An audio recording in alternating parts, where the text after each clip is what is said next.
Welcome back to Conversations with Chris. and Crystal. You know, I was just looking up on the internet, why are older people crazy? And the AI thing that comes up said it had no relevant information. Of course. Basically, it doesn't know. It doesn't know why they're crazy. Oh, so we're talking today about dealing with, people who are 10, 12, 20 years older than you, whether it's your parents or a spouse, something like that. And I think we're just kind of sharing and chatting and The things we've been going through. yeah, there's a lot of stuff that we've been going through, and it's I'm sure there are other people out there who are experiencing the same. In fact, I know right away, all of a sudden, my head, people start popping into my head who I know are taking care of elderly parents right now. Yeah, and spouses. Yeah, and spouses, which is my situation. Yeah. Yeah, well, my husband comes up with the craziest things, like, you have kitchen counters, but they don't count. Why are they called counters? It's like And she's got, what is it that you said? It's a decision fatigue. Yeah, I decision suffer from fatigue. decision fatigue, and his constant questions Don't help. Yeah, and you're getting a lot of questions too. Oh, well, I don't know. It's hard because she is always cold. It's at 80 degrees. It's her in the mother. house. Her mother. Oh, yeah, sorry. Just, yeah. See, my brain is like fried, like my hair. It's like,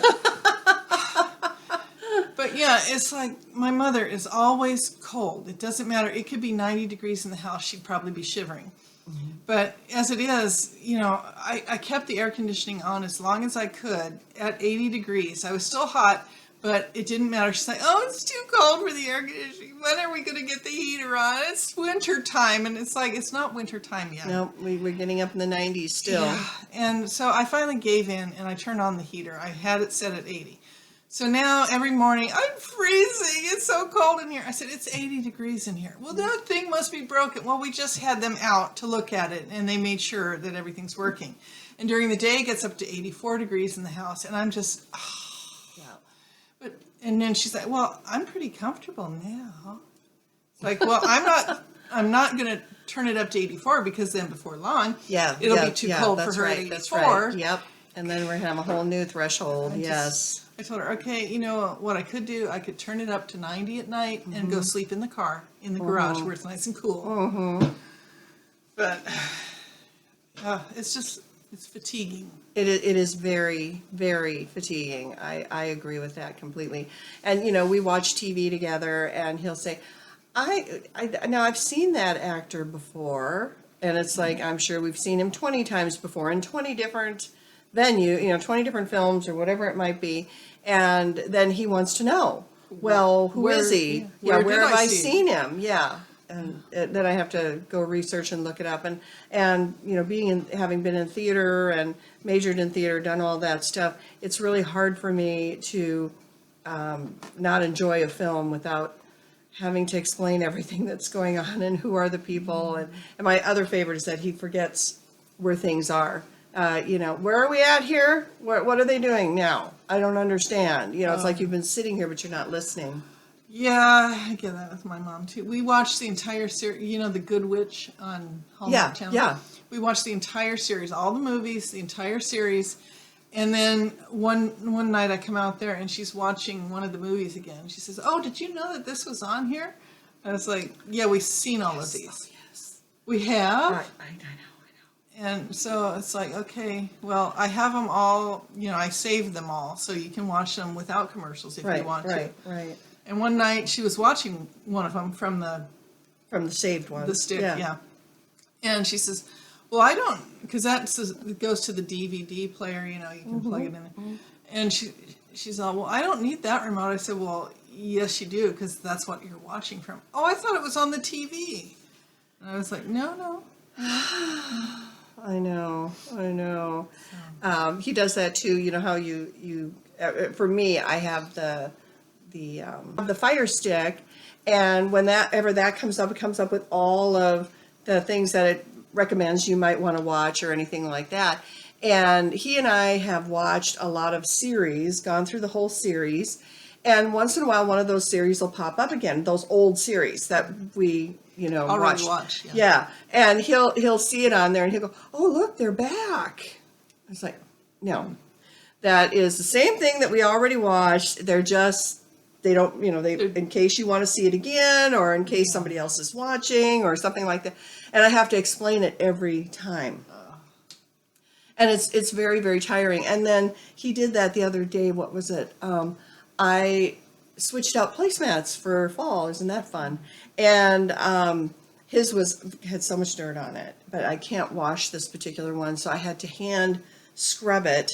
And then it came out really nice, and I laid it on the table to dry, and it was sitting there, and he goes, "Why is that over there?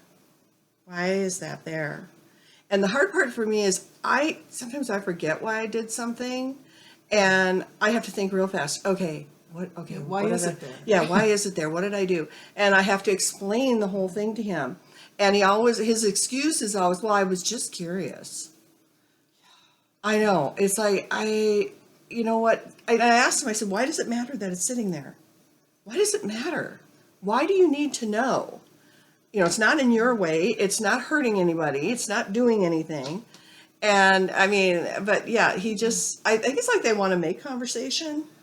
I don't know, because that kind of thing, it's like, we'll come back in a few hours and it won't be laying there Yeah, anymore. right. It'll be gone. Wait till tomorrow. It'll be gone.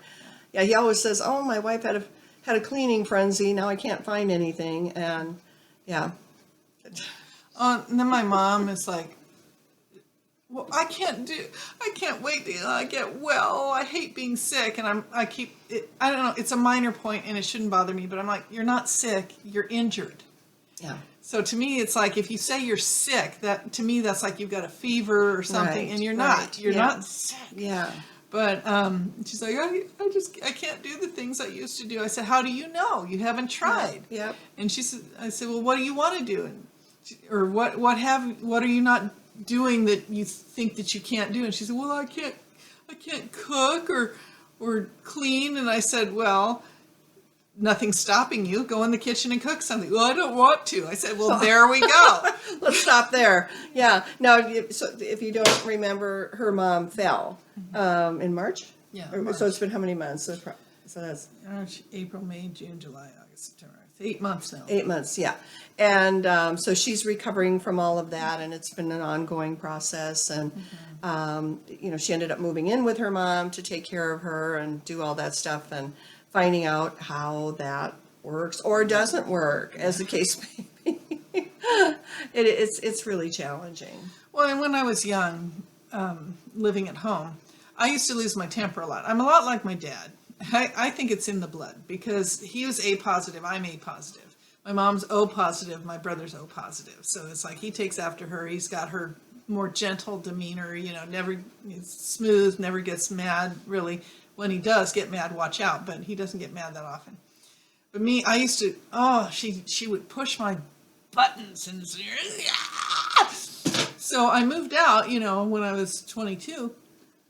And for these many years, I very rarely lost my temper. Very rarely.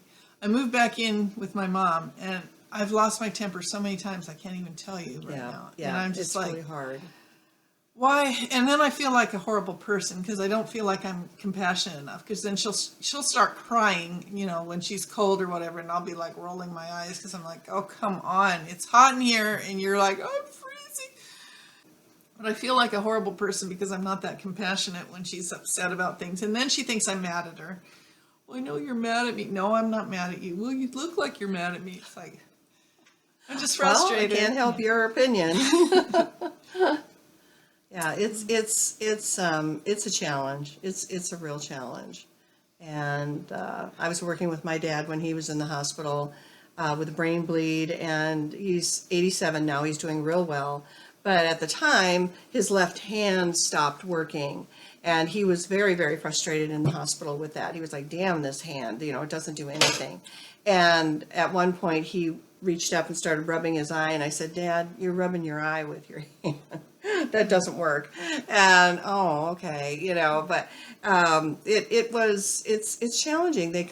My other favorite was that he couldn't get out of bed because he couldn't walk yet. They were like, "No, you can't be getting up by yourself."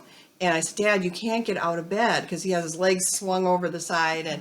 And he said, "Well, I don't need to walk to drive." Yeah, my mom, when she was in rehab, she would, even in the hospital, she would try to get out of bed. I'm like, what are you doing? I'm getting out of bed. Well, no, you can't get out of bed. Why can't I? Because you haven't walked for 2 months. Well, yes, I have. You just haven't been here when I've done it. I'm like, yeah, sure you have. Yeah. And that's Oh why my it caused her to goodness. fall out of bed one time when she was at rehab, and she went back to the hospital for a couple weeks because of that. But it's like, come on. I know. And now, but she doesn't remember a lot about that time. He doesn't remember anything in the hospital either. I'm surprised. Yeah. But yeah, but I mean, her mind has come back from the depths that it was in before. Yeah. So I'm very His did thankful too. for that. His did but- too. In fact, he even talks about that. He says his mind is doing really well. He just wishes the body would catch up, but we're still making bets on when he'll drive again. It's hard too because my mom is prone to depression and she gets depressed, and she's a pessimist too. So trying to keep uplifting her is so hard, and It's a lot of work. and it drags me down too because I'm prone to depression. I had depression for many years and tried to kill myself twice, but so and God cured me. But now being around the negativity, it drags you down. And That's it's what's just happening so with exhausting. me too. It's the negativity. In fact, I just today, because he has these tantrums because he's getting like a child. They make that revolution to being children again, and he has tantrums and he throws things and carries on, and I cannot say anything. So I say something, it'll set him off again, and he'll just keep going with it. So I have to just kind of back away from it, which is kind of hard to do when you're in the same house. I've left him at stores. I walked out on him when he does that and said, "Okay, I'm out of here. I'm gone. I'm not dealing with you. I'm not going to put up with this." And he very seldom will he apologize, but he did. He apologized, and one of my girlfriends said, to ask them, you're sorry for what? What are you sorry for? Do you even remember? Yeah, I know. Do you even know what you're talking about? And I mean, he knew, but I am going to start giving him a natural formula called Happy Camper, which has the St. John's root in it, which is the natural antidepressant. Oh, really? Yes. Well, St. John's wort never worked for me when I was first Well, you depressed. know, it might work for her. But I've threatened to give her some of my happy pills because I take 5-HTP. Yeah, I'm allergic to it. Yeah. Oh, yeah. I know what you're talking about, though. Yeah. But I'm like, maybe I should slip her some of that. Well, what I have been doing, and she knows this, I've been putting this thing, what is it called? It's like ginger something. Okay. I don't know. I can't remember the name of it, but it's this juice that you can get in the store. And I put a couple capfuls in her orange juice because Okay. it's good for your joints and things. Right, you know? right. And because Okay. I take it in my tea every morning. Uh-huh.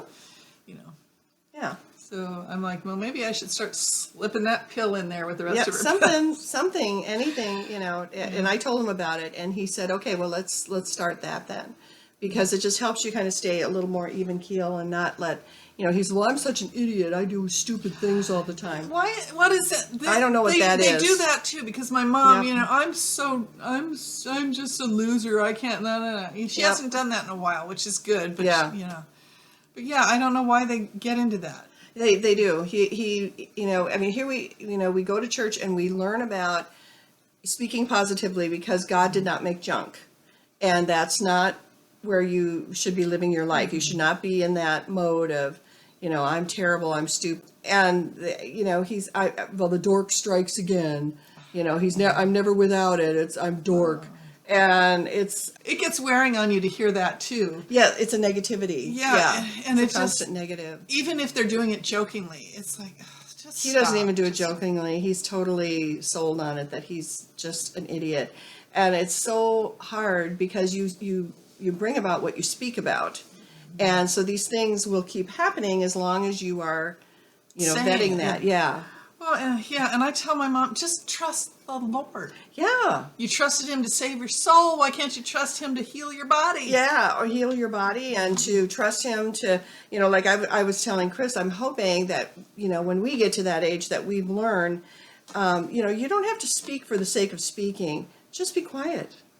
Let the world go on around you. If you have a question, write it down. You might get an answer to yourself. I did that when I worked with this guy because he always says, you ask so many questions. He goes, but I know you have to, because you have to clarify what you're doing. So I started writing them down, and dang, if by the end of the day I didn't have all the answers and I didn't have to ask him. A lot of times I'll look things up on the internet too. It's like, Yeah, we'll be better at that than they are right now. Yeah. They're not as good at that. oh, and she was all, I don't know if I even remember how to use a computer. I said, yes, you do. You haven't been away from it that long. So she'll get on the computer, and she'll do her thing. She'll read her Facebook stuff. Oh, nice. Okay, that's good. That's good. Yeah, he gets on and reads. He shops on Craigslist for stuff that he can't afford and doesn't need, and there's no place to put it. So, but he does anyway. Yeah. Well, yeah, she's like, oh, I haven't shopped online in a while. And I was like, and you should do that. You should, yeah. To get the brain stimulated, do something that because shopping is always is therapy in and of itself. Yeah, and I told her, you gotta start doing stuff. Think about. I said, finish your films that she had a couple of more family films that she was making, and I was like, finish those. Think about what you want to do that's going to give you purpose for the day or whatever. Don't just sit there. Like yesterday, it's like most of the time I'd come out and check on her and she'd be just sitting in her chair looking at the living room. And I was like, okay, what are you doing? And she said, oh, I'm thinking about how I'm going to rearrange the furniture when the hospital bed's out of here. I said, okay, well, once you finish rearranging it in your mind and you know what you want to do, find something else to do. Yeah, to the next thing. yourself. Yes. But it's like she spent a lot of time yesterday rearranging the furniture in her mind. And then she thought that her recliner was mine, that I brought it with me, and that her love seat was mine. I was like, look at the colors of those. Yeah. They're not yellow. They're not mine. Yeah, right. They're not yellow. They're not hers. Yeah. Well, then whose are they? They're yours. You bought them. I don't remember buying that. I said, well, you did. Well, I will say I did go to the grocery store this morning and left the groceries there.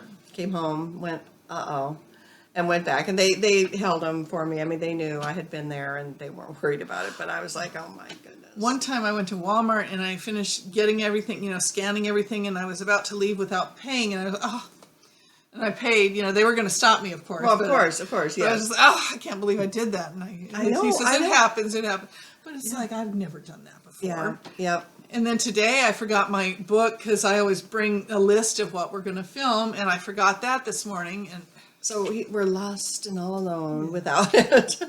But it is. She has her list. So I we're have fine, the list, so we're good. But the point is. we're lost in general because of all this. Yes. And then I think, is it because I have so much on my mind with this, or is it just because it's draining the life out of me? It's draining. I look at my situation right now, having our pastor has died, our church has closed a week later. My girlfriend, I got a letter from her that she was dying. She died a month later. And then, the ministries that I had are gone right now, and it's just a lot of grieving. Yeah. A lot of grieving, and I got sick, and so did my husband, and he never gets sick. And I asked him at one point, I said, how are you dealing with this? And he said, well, I really didn't know the pastor that well. I mean, I wasn't that close to her like you were, and he says, I'm good. And he still got sick, which amazes me. And then last Sunday he cried. He was crying, and I said, well, what's wrong? And he says, we don't have anywhere to go. And, it's 8:00. We're supposed to be at the church now, and we're not going anywhere, and we don't see those people anymore. And yeah, it's having, a loss, yeah. it's a lot. And it was a lot to happen within just a few weeks. And I was sick for a month, and it's just been a zoo. But yeah, it's, again, just dealing with that. And like I said to you, I have girlfriends that took care of husbands that were 10, 12 years older than them. And the women died and the men survived. And I'm thinking, what is it that takes so much out of us? Yeah. It just drains us. How do we keep from making that happen? And at the memorial, there was a gal I hadn't seen for weeks at church. I thought maybe she was a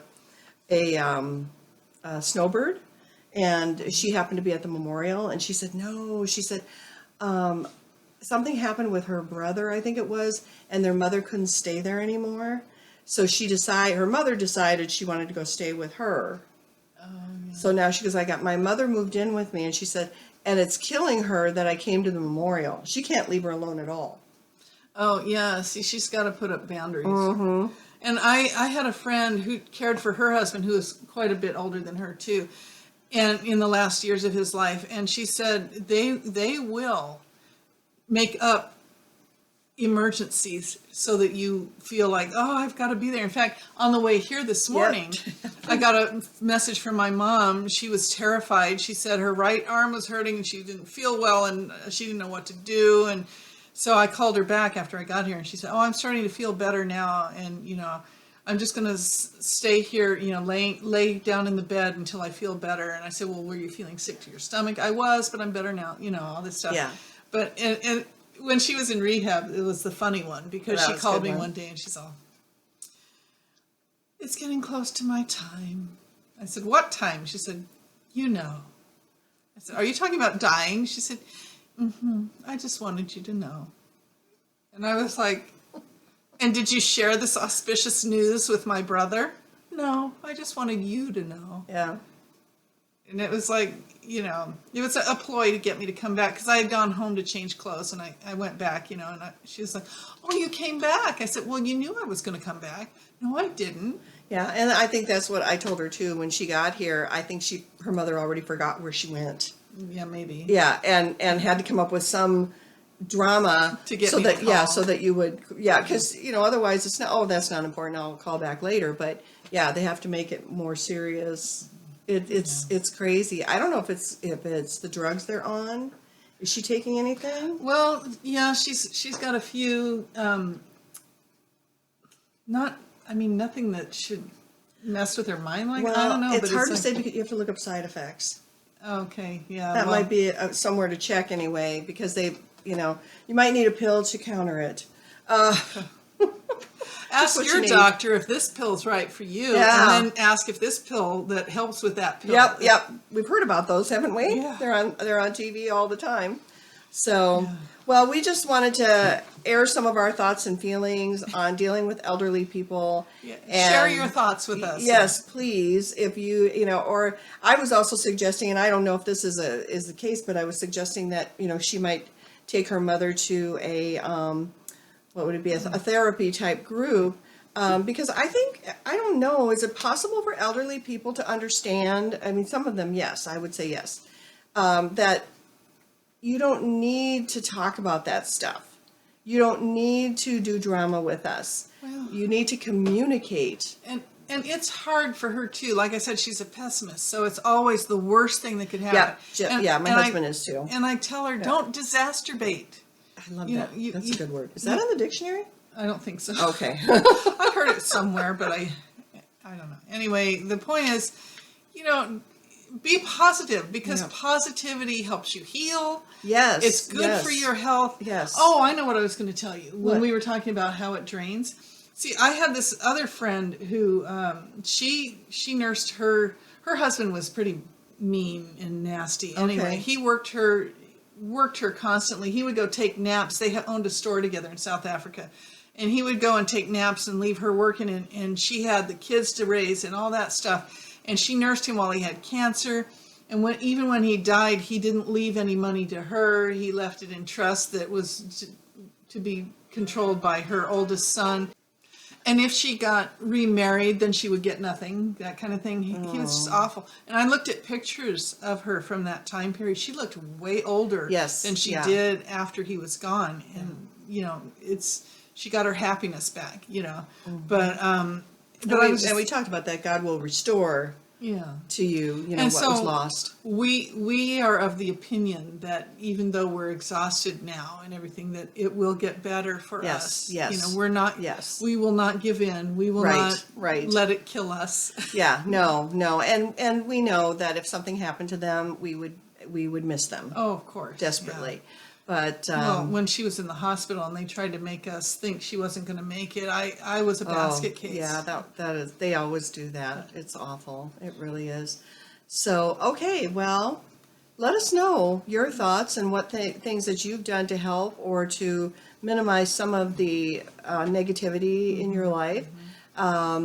obviously reading our Bible is of the utmost. Oh yeah, I read to her every morning at breakfast. Yeah, for sure.